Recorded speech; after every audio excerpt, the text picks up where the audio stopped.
Hi,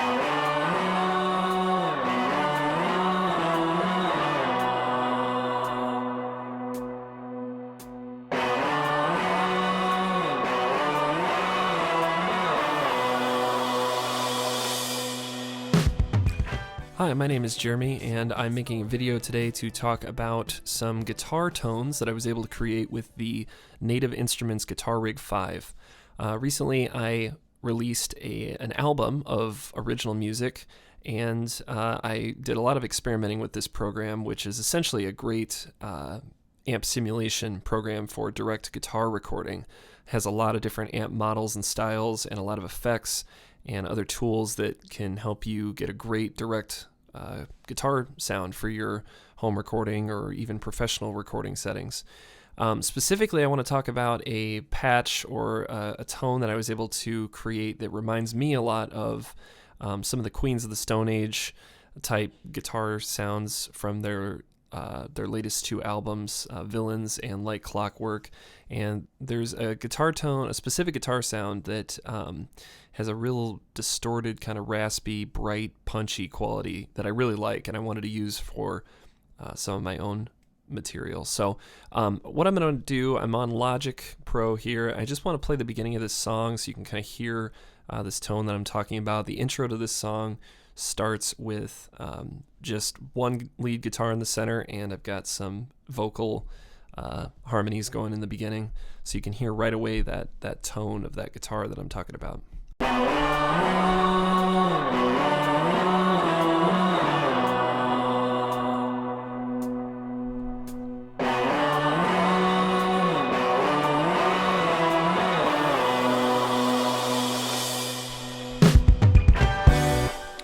So you can tell if you've ever heard the song Fairweather Friends by Queens of the Stone Age from their album Like Clockwork. That is where a major influence for this song came from, and I really just like the sound of kind of those affected vocals. I've got some EQ and some distortion on those, a lot of reverb and delay, kind of creating that spacious atmosphere, and the guitar just really cuts through the center there. And I'll solo just so you can hear just the guitar and kind of tell what I'm talking about with the tone.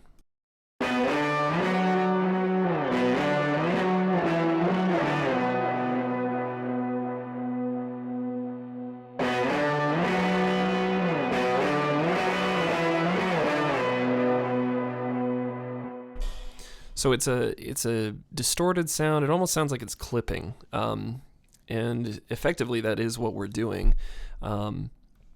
It has this really nice raw quality to it that sits really well in a mix, and it doesn't get lost, with all the cymbals or the bass or the vocals or anything. So I'm just going to pull up my Guitar Rig plugin here, and we can take a look at what the signal looks like. And for those of you who are familiar with this program, you have different amp simulations. This would be like the head, and then you have a cabinet down here, and there's some adjustments you can make with size of the room or type of microphone that you're using. So for this specific patch, I'm using a Fender Tweed style amp, and you'll notice here that the bright and normal volumes are set about halfway up, so it's a relatively clean amp sound. The majority of our distortion is actually coming down here. This is their clone of like a Rat distortion pedal. And so the real trick to getting that kind of sound is how you stack your signal chain.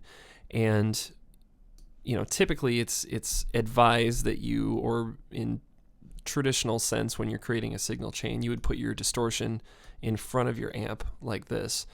Like when you plug into a guitar amplifier, your guitar goes into the pedal, into the amp, and it sounds good, but in this case, like if I turn my volume down here and play that for you again.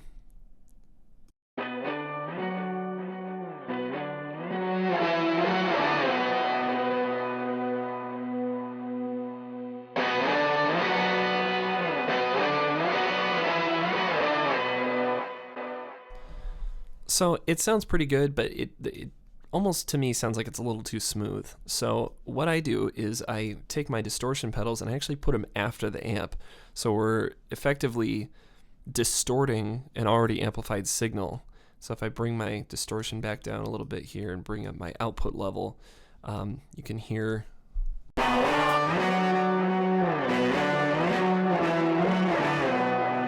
you just get that much grittier sound, and it's really a great little trick.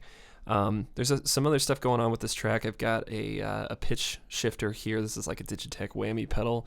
I've got it set for an octave above and the dry signal coming through, and I've got my the amount of effect is set pretty low, and it's just to give it that just to give it a little bit of that upper octave, so you can hear the, you know, it makes a little sparkly sounding. And that's another trick I hear a lot with Queens of the Stone Age. There's a part a little bit later in this song during the pre-chorus that reminds me of If I Had a Tail, which is another song off of their Like Clockwork album. You can hear that here.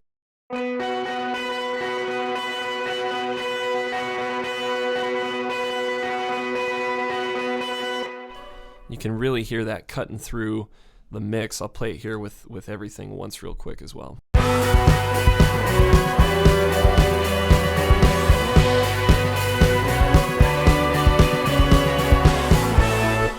And it just sits on top of the mix really well, and it has a really cool tone to it. So that's the lead guitar track that's going through everything. And then the same trick works really well for like rhythm tracks. So I've got two guitars that are spread hard pan left and right. So if I solo these, you can hear during the chorus they're you know, just a really nice thick sound. So let me play that real quick.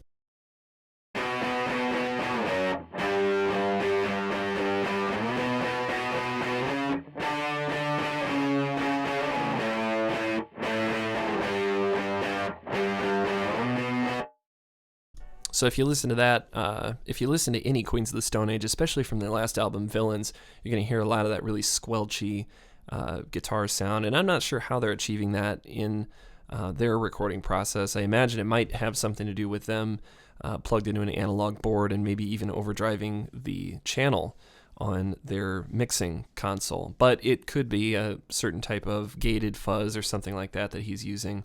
I know they tend to be pretty secretive about the gear that they use specifically, but so that's just a quick little rundown of something that a little trick that I found. It's definitely not a tone that works for everyone, but you know, it's a cool sound, and I think it works well for my record. So I plan on making a few more of these. I've got a couple other tricks and things like that that I discovered along the process of recording this, and so if you're interested in this video, leave a comment. I love discussing different recording techniques and stuff. If you've found a cool patch or something like that, feel free to subscribe and share the video as well. And yeah, thanks for watching.